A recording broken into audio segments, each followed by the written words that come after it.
வாழ்க வையகம், வாழ்க வையகம், வாழ்க வளமுடன். குருவே துணை. அனைவருக்கும் இனிய காலை வணக்கம். மகாகவி பாரதியின் சுயசரிதை பார்த்து கொண்டிருக்கிறோம்.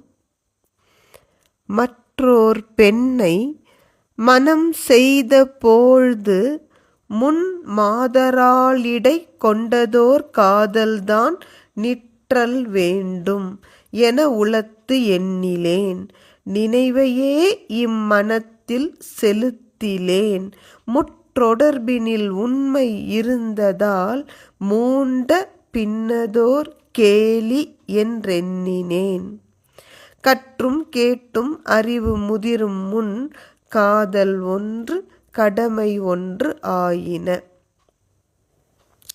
பாரதியார் 10 வயதில் ஒரு பெண் குழந்தையை மனதில் ஆழ ஊன்றி வணங்கினேன். ஆனால் என் தந்தை 12 வயதிற்குள் எனக்கு வேறொரு பெண்ணை திருமணம் செய்து வைத்து விட்டார்.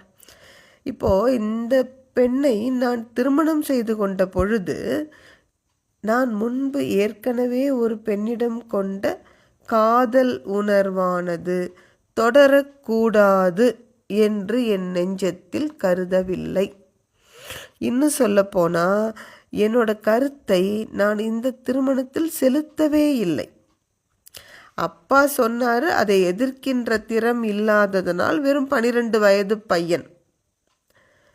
அப்பாவின் பேச்சை எதிர்க்கின்ற திறன் இல்லாததால் இந்த திருமணத்துக்கு தலையாட்டிட்டு திருமணமும் முடிந்தது. ஆனால் என்னோட எண்ணம் இந்த திருமணத்தில் கொஞ்சம் கூட இல்லை. நான் என்ன நினச்சேன்னா, ஏதோ ஒரு தொடர்பு, முற்பிறவி தொடர்புன்னு சொல்கிறாங்க இல்லையா, தொடரும் பந்தம்னு, அப்படி ஏதோ ஒரு காரணத்தால் இந்த புது பெண்ணுடன் எனக்கு இப்பிறவியில் கல்யாணம் என்றொரு வேடிக்கை விளைந்திருக்கிறது என்று தான் நினைத்தேன். ஏன்னா 12 வயசு பையன், திருமணம்ங்கிறது ஒரு பெரிய சீரியஸாக கூட மனசில் பதியலை. ஆனால் அதனால தான் பாரதி கொதிக்கிறார். எதுவும் தெரியாததுக்கு முன்னாடி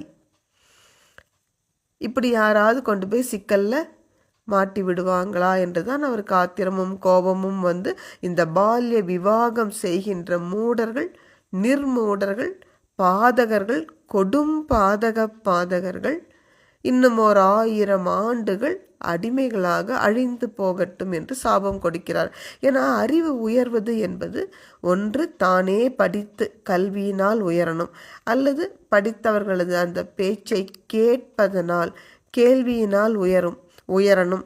எனக்கு 2 வகையிலும் அறிவு முதிர்வதற்கு முன்பு, கற்றும் கேட்டும் என்னுடைய அறிவு பக்குவம் அடைவதற்கு முன்பே நான் காதல் கொண்டது ஒரு பெண்ணிடம், இல்லற கடமை ஏற்றது வேறொரு பெண்ணிடம் என்று ஆகிவிட்டது. தொடர்ந்து சிந்திப்போம். வாழ்க வளமுடன்.